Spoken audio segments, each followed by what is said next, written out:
Good morning students and friends. हम CA foundation 11th class के लिए अकाउंटेंसी पढ़ रहे थे। हम डीके गोयल सर की बुक से पढ़ रहे हैं। इसमें हमने अकाउंट टर्मिनोलॉजी स्टार्ट की थी। हमने एक्सपेंसेस तक पॉइंट कवर कर लिए थे। अब नेक्स्ट पॉइंट है इनकम। नेक्स्ट पॉइंट है इनकम, प्रॉफिट और गेन। तो पहले इन्हें समझ लेते हैं, फिर हम रीड कर लेंगे। एक वर्ड होता है इनकम,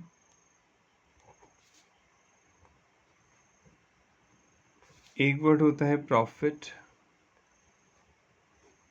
और एक वर्ड होता है गेन। जनरली लोग इन्हें एक जैसा ही समझते हैं, पर यहाँ पे फ़र्क है अकाउंट में, कॉमर्स में। अगर आप इनकम की बात कर रहे हैं तो एक पर्टिकुलर ट्रांजैक्शन की बात हो रही है, ठीक है।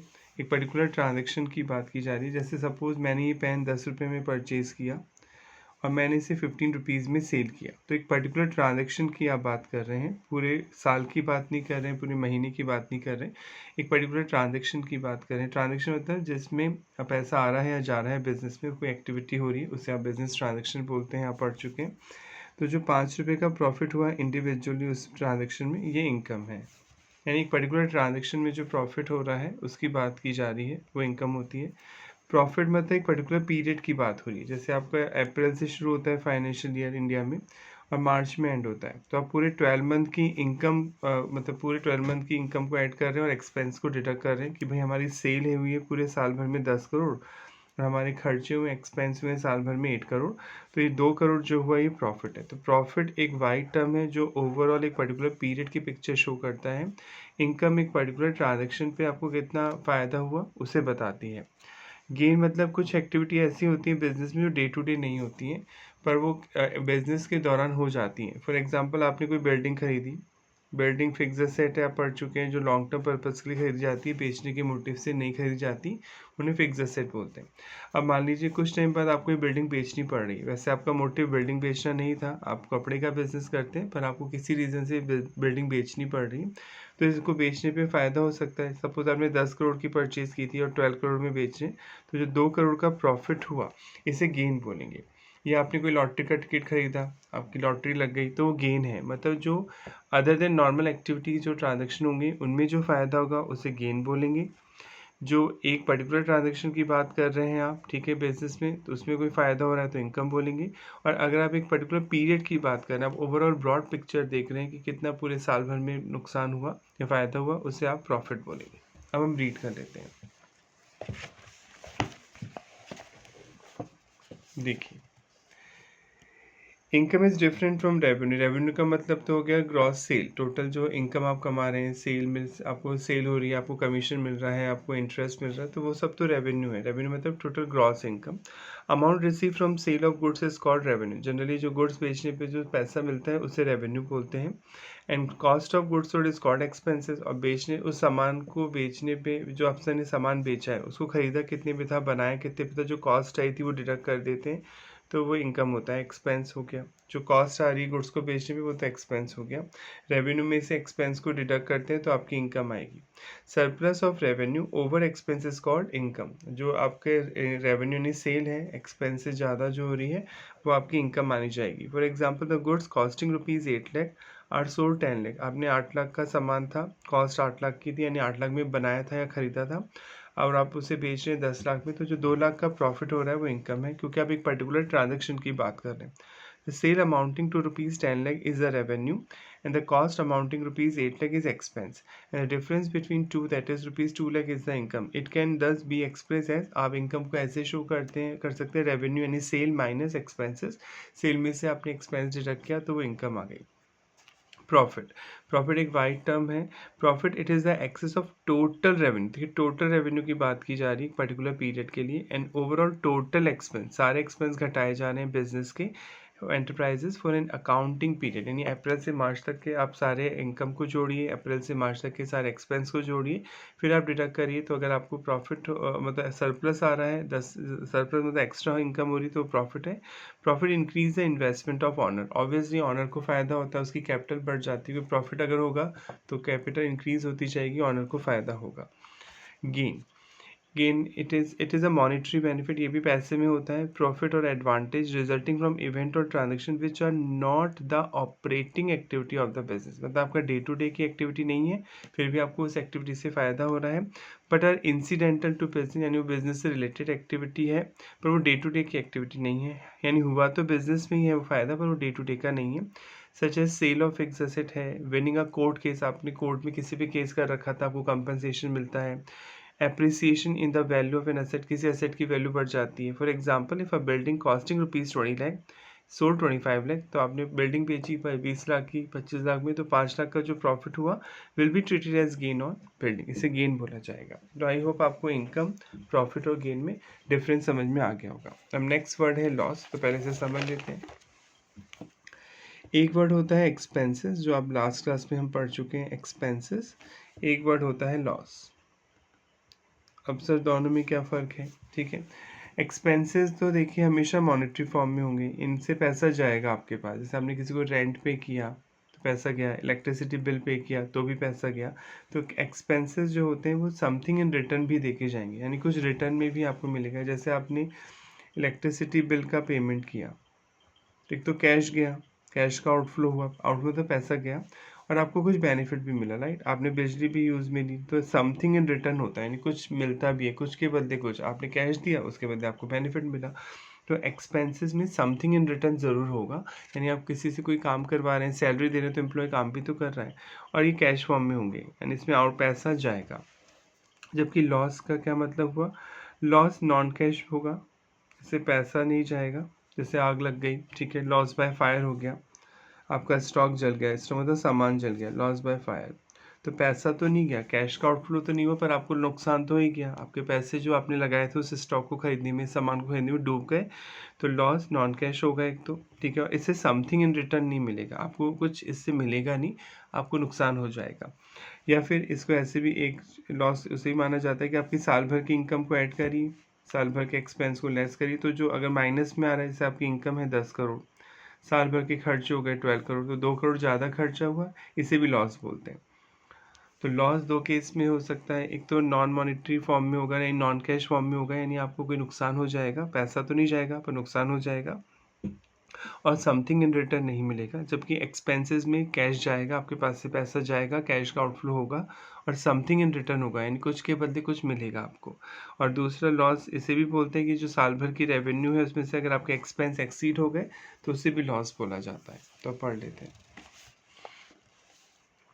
Loss, the term convey two different meaning. Loss को दो तरीके से समझा जा सकता है। First, it convey the result of business for a period when total expenses exceed the total revenue. अगर आपके खर्चे ज़्यादा हैं, आपकी इनकम कम है, तो भी लॉस बोला जाएगा उसको। फॉर एग्जाम्पल, इफ रेवेन्यू यानी sale are ₹5 lakh and expenses are 540, the loss will be 40,000। तो 40,000 का जो लॉस है वो मतलब इसे लॉस बोला जाएगा क्योंकि सेल कम है, एक्सपेंसेस ज़्यादा है। Second, it refer to some fact और activity against which firm receive no benefit. इस दूसरे शब्दों में से ये भी बोल सकते हैं कि ऐसी कोई एक्टिविटी जिसमें फर्म को, यानी फर्म का मतलब केवल पार्टनरशिप फर्म नहीं है, कंपनी भी हो सकती है, कोई ट्रस्ट भी हो सकता है, कोई भी ऑर्गेनाइजेशन हो सकता है, जिसके बदले उसे कोई बेनिफिट नहीं मिलेगा। For example, loss due to fire, theft, चोरी हो गई, एक्सीडेंट में सामान खो गया, etcetera. It may be noted that losses differ from expenses. Losses expense में फ़र्क होता है। Expenses are incur to generate revenue. Expenses में इनकम मतलब आपको कुछ फ़ायदा होता है, रेवेन्यू जनरेट होती है, ठीक है, यानी समथिंग इन रिटर्न मिलता है। Whereas losses do not, losses में ऐसा नहीं होता। For example, the theft of an asset is a loss, ठीक है, एसेट बेच चुरा के ले गया कोई तो लॉस है, but it's depreciation is expense. पर डेप्रिशिएशन पढ़ाया था लास्ट क्लास में। डेप्रिशिएशन एक वर्ड है जो फिक्स एसेट पे यूज़ होता है। फिक्स एसेट मतलब जो लॉन्ग टर्म पर्पज़ के लिए खरीदी जाती हैं, जिन और रीसेल पर्पज़ करना आपका मोटिव नहीं है, जैसे बिल्डिंग, फर्नीचर, उनकी वैल्यू को में जो धीरे धीरे गिरावट होती है, क्योंकि आप यूज़ करते जाते हैं, तो उस एसेट में जो वियर एंड टियर होता है, जो गिरावट होती है उस एसेट की वैल्यू में, उसे डेप्रिसिएशन बोलते हैं। डेप्रिसिएशन एक्सपेंस होगा क्योंकि इसमें समथिंग इन रिटर्न है ना, आप यूज़ कर रहे हैं एसेट और उसकी गिरावट हो रही है, उसे लॉस नहीं बोल सकते, आप समथिंग इन रिटर्न बोल सकते हैं डेप्रिसिएशन को। क्लियर? तो परचेज, नेक्स्ट वर्ड है परचेज। परचेज रिटर्न हम इन्हें डिस्कस करते हैं।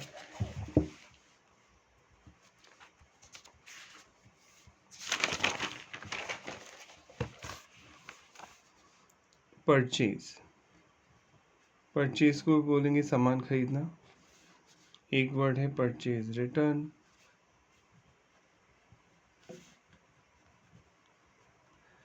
परचेज वर्ड यूज़ होता है अकाउंट्स में, इस कॉमर्स में, कि ऐसा कोई सामान जो आप डे टू डे पर्पस के में लेके आ रहे हैं बेचने के मोटिव से, यानी आप जो सामान खरीद रहे हैं उसका उससे या तो किसी गुड्स की मैन्युफैक्चरिंग में आप लगाएंगे, या तो आप मैन्युफैक्चर होंगे तो गुड्स के मैन्युफैक्चर में उसे लगाएंगे। और अगर आप ट्रेडिंग ऑर्गेनाइजेशन है, ट्रेडिंग मतलब बना बनाया सामान खरीदेंगे और बेचेंगे, तो आप उसे प्रॉफिट ऐड करके आगे बेचेंगे। तो ऐसा कोई भी सामान जो गुड्स में यूज़ होगा, यानी रीसेल पर्पस के लिए खरीदा जा रहा है, ट्रेडिंग में यूज़ होगा, प्रॉफिट ऐड करके आगे बेचेंगे, तो उसे आप परचेज बोलते हैं। जैसे आपने 10 करोड़ का आप कपड़ा बेचते हैं, तो कपड़ा खरीदा आपने 10 करोड़ का, तो ये परचेज कहलाता है अकाउंट्स में। इसमें से मान लीजिए 1 करोड़ का कपड़ा आपको पसंद नहीं आया, कोई भी रीज़न हो सकता है, वो डिफेक्टिव है, तो आप लौटा देंगे, तो उसे बोलते हैं परचेज रिटर्न। जब खरीदा हुआ सामान वापस कर दिया जाता है तो उसे परचेज रिटर्न बोलते हैं। और परचेज रिटर्न से आपकी परचेज कम हो जाएगी, क्योंकि आपने 10 करोड़ का सामान खरीदा था, 1 करोड़ लौटा दिया, तो आपको 9 करोड़ रुपये ही देने हैं सामने वाले पर्सन को, तो यही आपकी नेट परचेज, इसे बोलते हैं नेट परचेज, यानी परचेज माइनस परचेज रिटर्न। तो जो अमाउंट आएगा उसे बोलेंगे नेट परचेज, आपका यही खर्चा हुआ है उस प्रोडक्ट को खरीदने में। क्लियर? या तो कोई डाउट है तो आप पूछ सकते हैं। अब इसमें आगे इसको आगे पढ़ते हैं। परचेज रिटर्न को कई लोग रिटर्न आउटवर्ड भी बोलते हैं। रिटर्न आउटवर्ड, बाहर का सामान लौटाया, आउटवर्ड आप ऐसे याद रख सकते हैं, बाहर के आदमी का सामान वापस किया, तो इसे रिटर्न आउटवर्ड भी बोलते हैं। ठीक है, तो परचेज वर्ड यूज़ होगा केवल उस सामान के लिए जो आप किसी मैन्युफैक्चरिंग प्रोडक्ट में लगाएंगे, अपनी गुड्स को बनाने में लगाएंगे, उसे आप रीसेल करेंगे। और परचेज रिटर्न मतलब जब आप खरीदा हुआ सामान वापस लौटा देते हैं, कोई भी रीज़न हो सकता है, एक्सेस में आ गया, डिफेक्टिव है, ख़राब है, तो उसे बोलते हैं परचेज रिटर्न। और परचेज रिटर्न से परचेज कम हो जाती है, तो परचेज में से परचेज रिटर्न को जब लेस करते हैं तो जो अमाउंट आता है परचेज का, उसे बोलते हैं नेट परचेज। एक तो हो गई ग्रॉस परचेज। ग्रॉस परचेज मतलब घटाने से पहले ग्रॉस परचेज, उसमें से आपने परचेज रिटर्न को लेस कर दिया, तो उससे बोलेंगे नेट परचेज। और परचेज रिटर्न को रिटर्न आउटवर्ड भी बोलते हैं। अब हम रीड कर लेते हैं। Purchases. The term purchase is used only for the purchase of goods. Goods का मतलब पहले बताया था, ऐसा कोई भी सामान जो आप बेचने के मोटिव से खरीद रहे हैं। In which the business deal, जिसमें आप डील कर रहे हैं। In case of manufacturing person, goods means acquiring of raw material. अगर आप पहले बनाएंगे गुड्स फिर बेचेंगे, तो पहले आपको रॉ मटेरियल खरीदना होगा। जैसे आप शूज़ बनाते हैं तो लेदर आपके लिए रॉ मटेरियल हुआ, चमड़ा, तो वो रॉ मटेरियल आपके लिए गुड्स है, परचेज है। For purpose of conversion into finish goods में बदलेंगे। And then sale. In case of trading organisation, trading concern मतलब ट्रेडिंग ऑर्गेनाइजेशन होता है जो बना बनाया सामान खरीदेगी, उसमें प्रॉफिट एड करेगी, आगे बेचेगी। Goods are those things which are purchase for resale, जिन्हें रीसेल पर्पज के लिए खरीदा जाएगा। In both the case the purpose is to make a profit by it resale. दोनों ही केस में आपका मोटिव उन्हें बेच के पैसा कमाना है। For example, if a cloth dealer purchase cloth for sale, the cloth so purchase will be called goods, उसे गुड्स बोला जाएगा। However if the same cloth dealer purchase furniture for sitting the customer, अपने customer को बैठने के लिए वो bench खरीद रहा है, फर्नीचर खरीद रहा है, तो वो तो फिक्स असेट है, वो परचेज नहीं है। Such furniture will not be term as goods, उसे गुड्स नहीं बोला जाएगा, but term as an asset, वो असेट बोला जाएगा। क्योंकि असेट आप पढ़ चुके हैं, जिस चीज़ में दो कैरेक्टरिस्टिक्स होती हैं उन्हें एसेट बोलते हैं। एक तो वो लॉन्ग टर्म पर्पज़ के लिए खरीदी जा रही है फिक्स असेट, और उनको रीसेल करना आपका मोटिव नहीं है। And a separate account name furniture account will be open, और जो फर्नीचर खरीदा आप उसे फर्नीचर अकाउंट में लिखेंगे, वो परचेज या गुड्स नहीं माना जाएगा। The term purchase include both cash purchase, आप कैश परचेज भी कर सकते हैं, यानी कैश दे के सामान खरीद सकते हैं। And credit purchase, credit purchase में तो उधार, आप उधार सामान भी खरीद सकते हैं, दोनों ही परचेज में काउंट होगा। यानी आप किसी से सामान कैश दे के भी खरीद सकते हैं, किसी सामान आप उधार खरीद सकते हैं, पेमेंट बाद में भी कर सकते हैं, वो परचेज माना जाएगा। तो परचेज का मेन मतलब है ऐसा कोई भी सामान जो आप डे टू डे एक्टिविटी के लिए यूज़ कर रहे हैं, फिर उसे बेचेंगे, आगे रीसेल करेंगे, तो परचेज माना जाएगा। परचेज में कैश परचेज भी आएगी और उधार सामान जो खरीदा वो भी इसका पार्ट होगा। Purchase return, when purchase goods are return to the supplier, जो सप्लायर मतलब जो लोग आपको सामान दे रहे हैं, आप उन्हें वापस कर देते हैं सामान, these are known as purchase return, आप इन्हें परचेज रिटर्न बोलते हैं। Such return are also term as return outward, purchase return को रिटर्न आउटवर्ड भी बोला जाए। आउटवर्ड आप इसे ऐसे याद कर सकते हैं, आउटवर्ड मतलब बाहर के आदमी का सामान है, तो आपने उसे वापस लौटाया, तो इसे रिटर्न आउटवर्ड भी बोलते हैं। क्लियर? नेक्स्ट टर्म है सेल, सेल्स रिटर्न, इसकी बात करेंगे। सेल, तो बहुत इजी है, आप काफ़ी सुनते हैं, भले आपने कॉमर्स नहीं ली उससे पहले भी वर्ड काफ़ी आता है। सेल का मतलब होता है कि जो आप सामान बना रहे हैं उसे बेच रहे हैं, या बनाया बनाया खरीद रहे हैं उसमें प्रॉफिट ऐड कर रहे हैं उसे बेच रहे हैं, तो वो सेल है। सेल को रेवेन्यू भी बोला जाता है, रेवेन्यू। एक वर्ड हुआ सेल्स रिटर्न। जब आपने किसी को सामान बेचा और उस आदमी को पसंद नहीं आया, या आपने कंडीशन लगाई थी कि भाई अगर पसंद आए तो रख लेने, तो वापस कर देना, तो वो आपको जब सामान वापस कर देगा तो उसे बोलते हैं सेल्स रिटर्न। जैसे आपने 10 करोड़ का सामान बेचा, उसमें से 1 करोड़ का सामान वापस आ गया लौट के, तो आपकी सेल 9 करोड़ ही मानी जाएगी। तो सेल्स रिटर्न को सेल्स में से डिडक्ट कर देते हैं। ठीक है, वही सेम चीज़ है, जो सेल्स रिटर्न को घटाने से पहले जो सेल है उसे बोलेंगे ग्रॉस सेल। ग्रॉस मतलब कुछ भी घटाने से पहले। इसमें से सेल्स रिटर्न आप माइनस कर देंगे तो जो नेट अमाउंट आएगा उसे बोलेंगे नेट सेल। यानी सेल में से अगर आप सेल्स रिटर्न को माइनस कर देते हैं तो जो नेट अमाउंट आता है उसे नेट सेल बोला जाता है। सेल्स रिटर्न तो समझ में आएगी, जब आपने किसी को सामान बेचा, उसने वापस कर दिया आपको, तो आपकी सेल कम हो जाएगी, पैसे वो नहीं देगा तो उसे डिडक्ट किया जाएगा। सेल्स रिटर्न को हम क्या बोल सकते हैं, जैसे परचेज रिटर्न को क्या बोलते थे, रिटर्न आउटवर्ड। इसे हम क्या बोल सकते हैं, रिटर्न इनवर्ड। क्योंकि आपका ही सामान है ना जो लौट के आ रहा है। इनवर्ड मतलब मेरा अंदर आ रहा है इनवर्ड सामान, तो आप ऐसे याद कर सकते हैं। आउटवर्ड बाहर के आदमी का सामान लौटा रहे हैं तो आउटवर्ड, अपना ही सामान लौट के आ रहा है तो इनवर्ड। तो सेल्स रिटर्न को रिटर्न इनवर्ड भी बोला जाता है, और इससे आपकी सेल कम हो जाती है। ठीक है, अब आगे बढ़ते हैं। एक वर्ड होता है गुड्स, ये भी आप पढ़ चुके हैं। गुड्स मतलब जो सामान आप परचेज करके लाए हैं, जो डे टू डे पर्पज़ के लिए खरीद के लाए हैं, उसे परचेज बोलते हैं। और आप परचेज को ही गुड्स बोला जाता है, क्योंकि परचेज से ही गुड्स इंक्रीज होते हैं। गुड्स मतलब सामान जो होता है, और डे टू डे पर्पज़ के लिए आप इसे यूज़ कर रहे हैं बिजनेस में, तो उसे गुड्स बोला जाता है। ठीक है, अब पढ़ते हैं। सेल, सेल का मतलब हुआ ट्रांसफ़र ऑफ ऑनरशिप। आप अपनी ऑनरशिप किसी को दे रहे हैं, पहले पेन मेरे नाम था, मैं आपको ट्रांसफ़र कर रहा हूँ तो ऑनर आप बन रहे हैं, तो आप ऑनरशिप ट्रांसफ़र करें किसी गुड्स की या सर्विस की टू कस्टमर को फॉर अ प्राइस, कीमत के बदले। For example, if Tarun sell a computer to Varun, अगर तरुण कंप्यूटर बेचता है वरुण को, the ownership of computer will be transfer from Tarun to Varun, तो तरुण से ऑनरशिप चल जाएगी, मालिक का जो हक है वो वरुण को मिल जाएगा। And Tarun is entitled to receive the agreed price of computer from Varun, और पैसा मिलेगा वरुण से। The term sale is used only for sale of those goods which are purchased for resale purpose. Sale word उस तभी आता है जब आप कोई सामान बेच रहे हैं जो आपने इसी मोटिव से खरीदा था कि आप उसे रीसेल करेंगे। It also include revenue from service. अगर आप सर्विस दे रहे हैं, ठीक है, कहीं जैसे हॉस्पिटल में सर्विस दी जा रही है, बार्बर शॉप पे, नाई पे सर्विस दी जा रही, तो सर्विस बेचना भी सेल ही का टर्म कहलाएगा। सर्विस दे रहे हैं या कोई गुड्स बेच रहे हैं तो वो सेल ही माना जाएगा।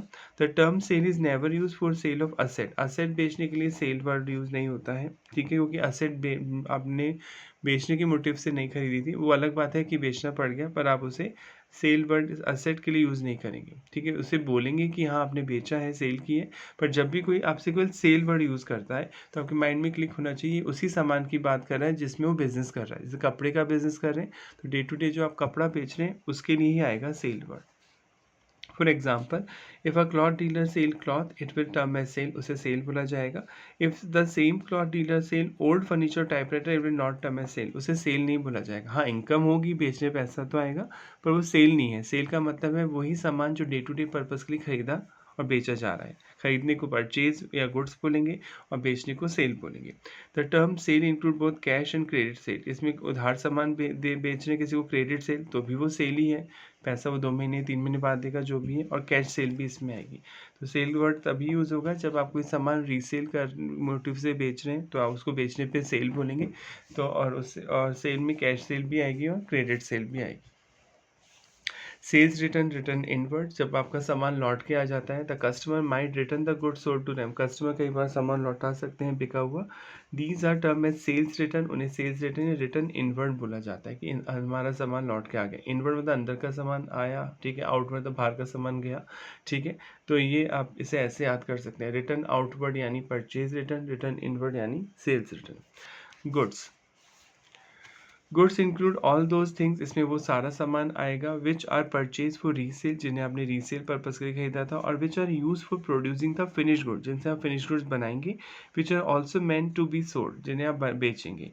दस for a furniture dealer purchase of chair table is term as good, अगर आपका काम है फर्नीचर बेचना खरीदना, तो जो फर्नीचर आप खरीद रहे हैं वो गुड्स बोला जाएगा। वाइल फॉर अदर, पर दूसरे लोगों के लिए, जैसे मेरा काम कपड़ा बेचना है, फर्नीचर बेचना नहीं है, तो फर्नीचर मेरे लिए असेट माना जाएगा। असेट तो लॉन्ग टर्म पर्पज के होगी, राइट।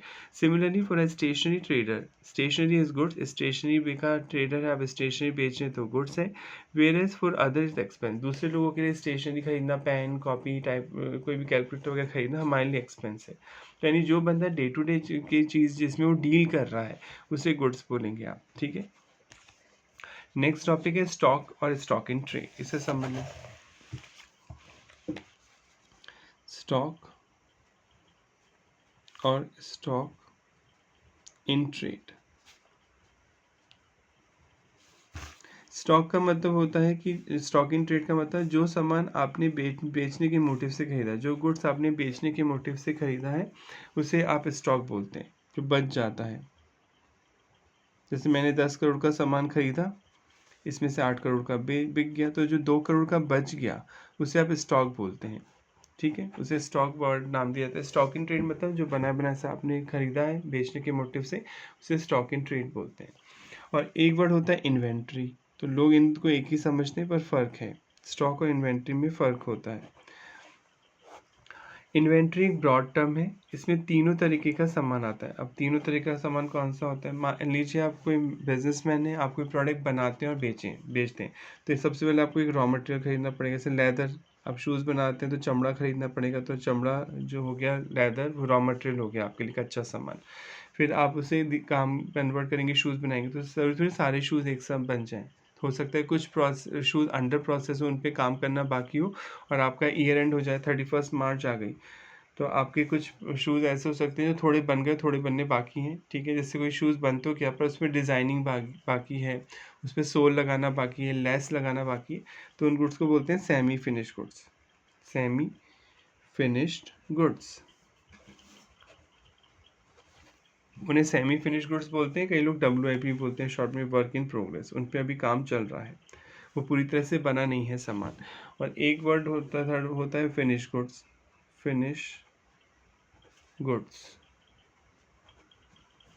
फिनिश गुड मतलब जो सामान बन के रेडी है बिकने के लिए, जैसे आपने गोडाउन में रखवा दिया है, ठीक है, स्टोर में रखवा दिया, तो उसे आप फिनिश गुड्स बोलते हैं। तो इन्वेंट्री एक ब्रॉड टर्म है जिसमें रॉ मटेरियल भी आएगा, कच्चा सामान जो बच गया, ईयर एंड में रॉ मटेरियल का स्टॉक बच गया।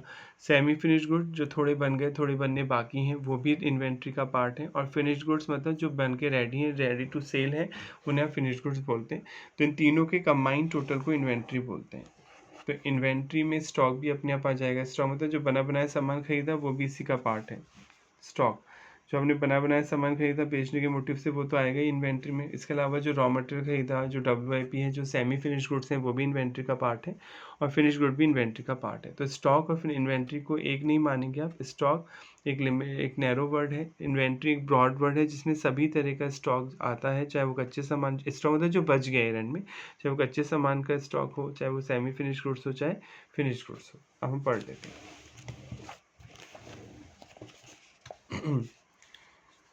Stock or stock in trade. The term stock include the value of those goods which are purchased for reselling, जिन्हें बेचने के मोटिव से खरीदा गया था, and which are laying unsold, जो बच गए, जो बिक नहीं पाए, at the end of the accounting period, यानी 31 मार्च को जो सामान बच गया, जब आपका ईयर एंड हुआ, जो सामान बच गया आप उसे स्टॉक बोलते हैं। द स्टॉक में भी टू टाइप, दो तरह के हो सकता है स्टॉक की, ओपनिंग स्टॉक और क्लोजिंग स्टॉक। जो ईयर के स्टार्टिंग में अप्रैल में मान लो जो मार्च में बचा सामान, वो अप्रैल नया साल स्टार्ट हो जाएगा, तो अप्रैल इस ईयर के स्टार्टिंग में जो सामान आपके गोडाउन में पड़ा हुआ है जो नहीं बिक पाया था उसे ओपनिंग स्टॉक बोलते हैं। और ईयर के एंड में जो सामान बच गया जो बिक नहीं पाया उसे क्लोजिंग स्टॉक बोलते हैं। The term opening stock means the value of goods lying unsold at the beginning of the accounting period, जो नहीं बिक पाया अकाउंटिंग पीरियड के स्टार्टिंग में, उसे ओपनिंग स्टॉक बोलेंगे। Whereas the term closing stock means the value of goods lying unsold, जो बच गया at the end of the accounting period में। इन्वेंट्री। इन्वेंट्री एक ब्रॉड टर्म है, पढ़ाया था अभी आपको।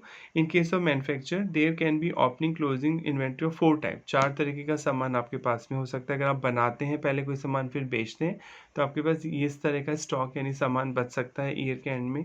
Inventory of raw material, it include inventory of raw material purchase for using them in product. आपने कोई कच्चा सामान खरीदा था प्रोडक्ट में लगाने के लिए, manufacture, but still laying unused, पर आप उसे यूज नहीं कर पाए, ईयर एंड हो गया। For example the value of cotton in case of cloth mill is inventory of raw material. जो अगर आप कपड़ा बनाते हैं तो जो कॉटन आपने खरीदा है, कपास जो खरीदा है, वो आपके लिए रॉ मटेरियल हो गया। Inventory of work in progress, इसे सेमी फिनिश्ड गुड्स भी बोलते हैं, यानी थोड़े बन गए, थोड़ा बनना बाकी है। It is also term as inventory of partly, partly मतलब थोड़ा बहुत, पार्टली फिनिश्ड गुड्स हैं। It means goods in semi form, semi finish form मतलब थोड़े बन गए, थोड़ा बनना बाकी है। Such goods need further processing for converting into finish product, उन पे अभी थोड़ा और काम होगा तब जाके वो फिनिश प्रोडक्ट में कन्वर्ट होंगे। For the valuation of work in progress the raw material used in, जो मतलब जब हम इनकी वैल्यू पता करते हैं, भाई आप पता करेंगे उस प्रोडक्ट में बनाने में कितना खर्च आ गया, तो एक तो रॉ मटेरियल की वैल्यू जुड़ेगी, एक लेबर से जो काम कराए वो, कोई पावर बिजली लगी, फ्यूल एंड अदर एक्सपेंसेस और प्रपोर्शनेट बेसिस वो भी इंक्लूड किए जाएंगे। प्रपोर्शनेट मतलब जितने लगे हैं, पूरी तो लगी नहीं है, अभी पूरा प्रोडक्ट बना नहीं है तो लेबर को पूरा पेमेंट नहीं होगा, इलेक्ट्रिसिटी कम लगी होगी, तो प्रपोर्शनेट बेसिस पे ये सारे खर्चे इंक्लूड किए जाएंगे इनकी वैल्यू में। इन case of cloth mill the value of thread, जो धागा है, and the unfinished cloth will be inventory of work in progress, क्योंकि जो धागा यूज़ नहीं हो रहा, जो धागा आपने खरीदा प्रोडक्ट को स्टिच करने के लिए, तो वो इन्वेंट्री कहलाएगा WIP, WIP माना जाएगा। तो WIP यानी सेमी फिनिश्ड प्रोडक्ट को आप WIP बोलते हैं। ऐसा सामान जो थोड़ा बन गया, थोड़ा बनना बाकी है, और उसमें जो वैल्यू ली जाती है प्रपोर्शनल ली जाती है। प्रपोर्शनल मतलब जितना खर्चा लगा है उतनी ही वैल्यू ऐड की जाती है, पूरी वैल्यू ऐड नहीं की जाती है। जैसे मान लीजिए आप किसी लेबर को एक शूज़ बनाने पे, अगर शूज़ के 2 पेयर होते, मतलब पेयर होता है शूज़ में जिसमें 2 एक जैसे शूज़ होते हैं, राइट, पेयर में, तो एक लेबर ने एक पेयर में एक शूज़ बना दिए, एक बनाना बाकी है, अभी पेंडिंग है, ठीक है। तो उसको कह रखा था कि भाई एक पेयर बनाने पे हम आपको 200 रुपये की मजदूरी देंगे, वेजेस देंगे। अब उसने बनाया, अभी एक ही शूज़ बनाया, एक बनना बाकी है, तो 100 रुपये तो देंगे, ये प्रपोर्शनेट होगा। यानी आप जब इस शूज़ की वैल्यू निकालेंगे तो 100 रुपये बोलेंगे, लेबर का खर्चा ऐड करेंगे, क्योंकि अभी एक शूज़ तो उसने बनाया नहीं है, तो वो खर्चा ऐड नहीं होगा। यानी जो WIP होते हैं, सेमी फिनिश प्रोडक्ट होते हैं, उनकी वैल्यू पूरी में सारा खर्चा इंक्लूड नहीं होता, जितना लग चुका है प्रपोर्शनेटली उतना ही खर्चा आप उसकी वैल्यू में ऐड करते हैं। इन्वेंट्री ऑफ फिनिश्ड गुड्स, यानी जो सामान रेडी टू सेल है, बन के तैयार हो चुका है।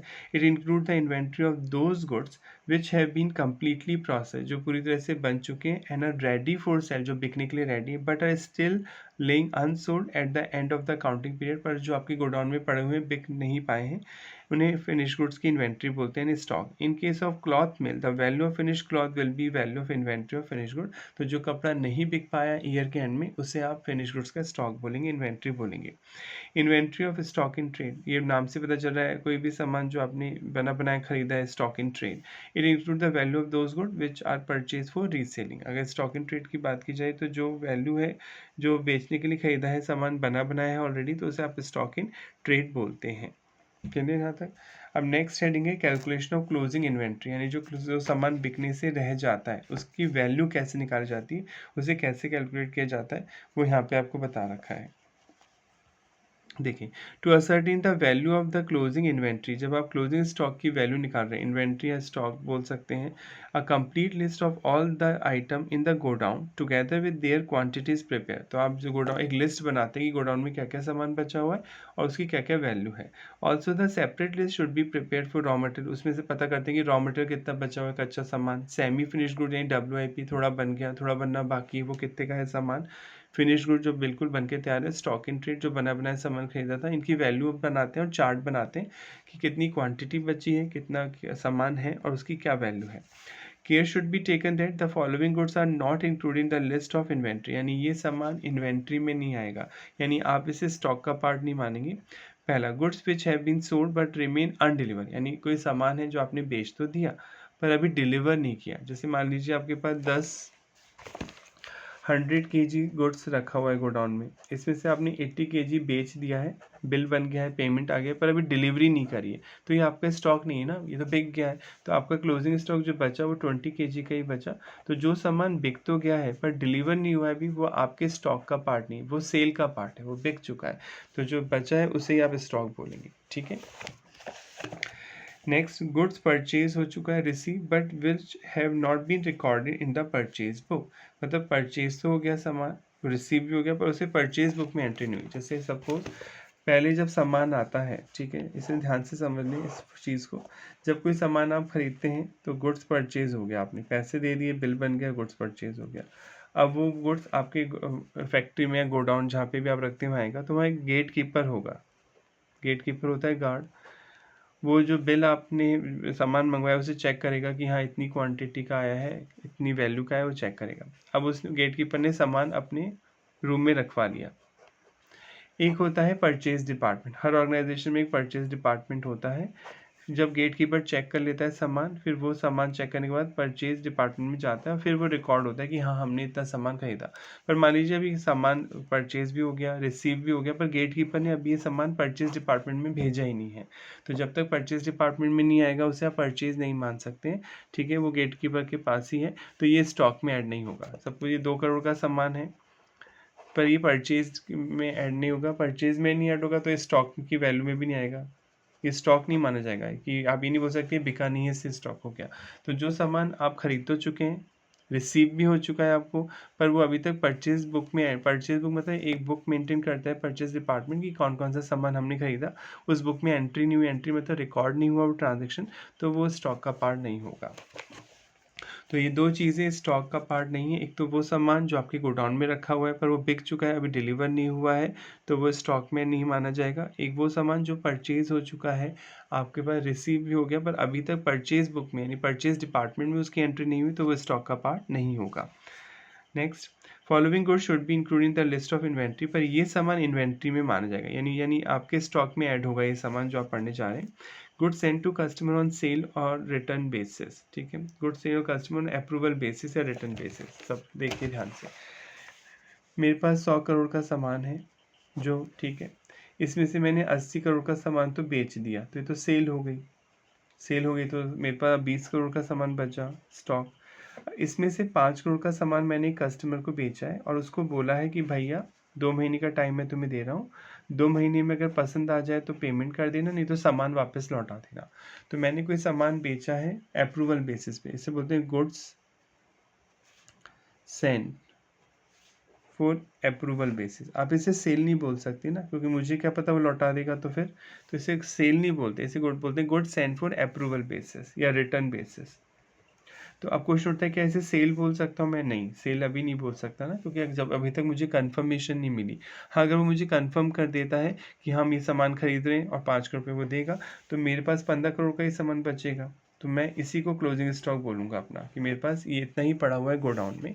पर अगर मान लो जब तक वो मना नहीं करता है, तो ये 5 करोड़ भी मैं अपने ही गुड्स का पार्ट मानूंगा कि मेरे ही सामान है जो आपके पास पड़ा हुआ है, तो 20 करोड़ को मैं ही क्लोजिंग स्टॉक बोलूँगा। तो यानी क्या समझ में आया कि अगर आप किसी को गुड्स सेंड करते हैं, सेल नहीं बोल सकते, इसे सेंड बोलेंगे, भेज रहे हैं फॉर अप्रूवल बेसिस, तो जब तक अप्रूवल नहीं आती है, भले ही वो सामान उसके पास में है, पर आप उसे अपना ही मानेंगे, वो क्लोजिंग स्टॉक का पार्ट होगा। क्लियर? तो ये गुड्स जो आपने रिटर्न बेसिस पे भेजा किसी कस्टमर को, क्लोजिंग स्टॉक का पार्ट होगा। Goods send to agent for sale but remain link with them as unsold. Agent समझते हैं आप, आपकी एजेंसी होती है जहाँ पे आप सामान बेचने के लिए भेजते हैं और एजेंट को कमीशन मिलता है। तो आपने कोई सामान एजेंट को भेजा है, ठीक है, पर अभी तक वो बिका नहीं है, तो वो भी आपका ही सामान है, तो वो भी स्टॉक की वैल्यू में ऐड होगा, ठीक है। It should always be kept in mind, हमेशा ये चीज़ ध्यान में रखनी। हाँ, अब इस चीज़ को समझ लें, वैसे क्यों होगा ये आगे लॉजिक बताएंगे। जैसे आपके पास सामान बच गया, ईयर के एंड में स्टॉक बच गया जो बिक नहीं पाया 10 करोड़ का, पर इसकी मार्केट वैल्यू अगर आप मार्केट में आज इसे बेचने जाएं तो आपको 8 करोड़ ही मिलेंगे। रीज़न कुछ भी हो सकता है, डिमांड सप्लाई के अकॉर्डिंग प्राइस चेंज हो जाती है कई बार सामान की, कई बार महंगा हो सकता है, कई बार सस्ता हो सकता है। जब खरीदा था तब तो महंगा था ये सामान, और अब जब बेचने जा रहे हैं तो सस्ता हो गया। तो रूल है अकाउंट्स में कि अगर आपके पास क्लोजिंग स्टॉक बच जाता है ईयर के एंड में, जो सामान नहीं बिक पाता, उसका वैल्यू आप क्या मानेंगे? जब आप उसे बुक्स में दिखाएंगे, कोई पूछे कि क्या वैल्यू, तो आप ये नहीं बोलेंगे 10 करोड़, आप इन दोनों में कंपेयर करेंगे कि या तो कॉस्ट प्राइस मतलब जिस वैल्यू पे आपने खरीदा था, या फिर नेट रियलाइजेबल वैल्यू। अब सर ये नेट रियलाइजेबल वैल्यू क्या होती है? सपोज आप ये सामान अगर बेचने जाएंगे, ठीक है, सामान की वैल्यू है 10 करोड़ और अभी उसकी वैल्यू 8 करोड़ हो गई, नेट रियलाइजेबल वैल्यू कैसे निकलेगी? तो सपोज आप कोई सामान बेच रहे हैं 10 करोड़ का ब्रोकर के थ्रू, 1% वो आपसे कमीशन ले रहा है 1 करोड़, तो 9 करोड़ ही तो मिलेंगे आपको बेचने पे। तो इसे बोलते हैं नेट रियलाइजेबल वैल्यू, यानी जो बेचने पे जो पैसा आ रहा है उसमें से जो भी कमीशन एक्सपेंस, जो सेलिंग एक्सपेंस, बेचने पे जो खर्चा आ रहा है उसे डिडक्ट करने के बाद जो वैल्यू आएगी उसे नेट रियलाइजेबल वैल्यू बोलते हैं। यानी ग्रॉस रिसिट जो होगी, जो आपको बेचने पे पैसा आएगा, ग्रॉस रिसिट, उसमें से सेलिंग एक्सपेंसेस जो बेचने पे खर्च आएगा, कोई कमीशन दिया, कोई एडवर्टाइजमेंट दिया, एटसेट्रा, वो सेलिंग एक्सपेंसेस घटाने के बाद जो नेट अमाउंट आपको मिल रहा है उसे बोलते हैं नेट रियलाइजेबल वैल्यू। तो जो क्लोजिंग स्टॉक का वैल्यूएशन होता है, तो उसके लिए बोला गया तो कॉस्ट प्राइस या net realisable value whichever is less, वो ही माना जाएगा। तो आपके अकॉर्डिंग इस स्टॉक की वैल्यू 8 करोड़ हो गई, आप 10 करोड़ नहीं मानेंगे, ठीक है, 8 करोड़ ही इसे स्टॉक के तौर पे रिकॉर्ड करेंगे।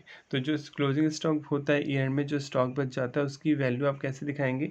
या तो कॉस्ट प्राइस या net realisable value whichever less, उस पर दिखाएंगे। अब क्वेश्चन उठता है इसके पीछे लॉजिक क्या है? तो लॉजिक अभी एक नेक्स्ट चैप्टर आएगा, कॉन्सेप्ट एंड कन्वेंशन, उसमें हम समझेंगे। तो अभी तो आप इतना ही समझ लीजिए कि क्लोजिंग स्टॉक का जो वैल्यूएशन होता है या तो कॉस्ट प्राइस या realise value whichever less, उस पर किया जाता है। The inventory is value, inventory मतलब जो ईयर के एंड में सामान जो बच गया, अब चाहे वो रॉ मटेरियल भी हो सकता है, वो सेमी फिनिश गुड्स भी हो सकता है, वो फिनिश गुड्स भी हो सकता है, या स्टॉक इन ट्रेड भी हो सकता है, बना बनाया भी हो सकता है, जो बेचने के मोटिव से खरीदा था, इज वैल्यूड, उसे वैल्यूड किया जाएगा एट कॉस्ट प्राइस और realisable value whichever is less. अब last topic, distinction stock inventory. Stock और इन्वेंट्री में क्या फ़र्क है? पढ़ा दिया था। स्टॉक एक नैरो वर्ड है, ये बात करता है कि वही सामान जो आपने बना बनाया खरीदा बेचना है। इन्वेंट्री एक ब्रॉड टर्म है, इसमें सभी तरह का सामान आता है, रॉ मटेरियल भी आएगा, सेमी फिनिश गुड्स WIP भी आएगा, फिनिश गुड्स भी आएगा। Stock refer only to the value of those goods which are purchase for reselling. Stock का मतलब होता है ऐसा कोई भी सामान जो आपने बेचने के मोटिव से खरीदा है, and which are lying unsold, जो नहीं बिक पाया at the end of the accounting period. जब अकाउंटिंग पीरियड एंड हुआ, 31 मार्च आ गया, वो सामान नहीं बिक पाया, अब तक गोडाउन में रखा हुआ है, तो आप उसे स्टॉक बोलेंगे। Whereas the inventory is a wide term, inventory wide term है विच इंक्लूड स्टॉक, उसमें स्टॉक भी आता है also. This inventory include the following, raw material का स्टॉक है तो वो भी आएगा। Inventory of semi finish goods यानी WIP, वर्किंग प्रोग्रेस, थोड़ा बन गए थोड़ा बनना बाकी, वो भी आएगा। फिनिश गुड्स का स्टॉक भी आएगा, और इन्वेंट्री ऑफ स्टॉक जो बना बनाया सामान खरीदा वो नहीं बिक पाया, वो भी आएगा। तो स्टॉक एक नैरो वर्ड है जिसमें केवल वही सामान आता है जो बेचने के मोटिव से खरीदा बना बनाया। इन्वेंट्री एक ब्रॉड टर्म है जिसमें सभी तरह का सामान आता है, चाहे वो रॉ मटेरियल हो, चाहे वो WIP हो, चाहे फिनिश गुड्स हो। तो आई होप यहाँ तक क्लियर हो गई होगी अकाउंटिंग टर्म्स। अगर आपकी कोई स्पेसिफिक प्रॉब्लम है, आपको कोई चीज़ टफ लगती है अकाउंट में, तो आप कमेंट करके पूछ सकते हैं। नेक्स्ट क्लास में मिलते हैं। Thank you so much.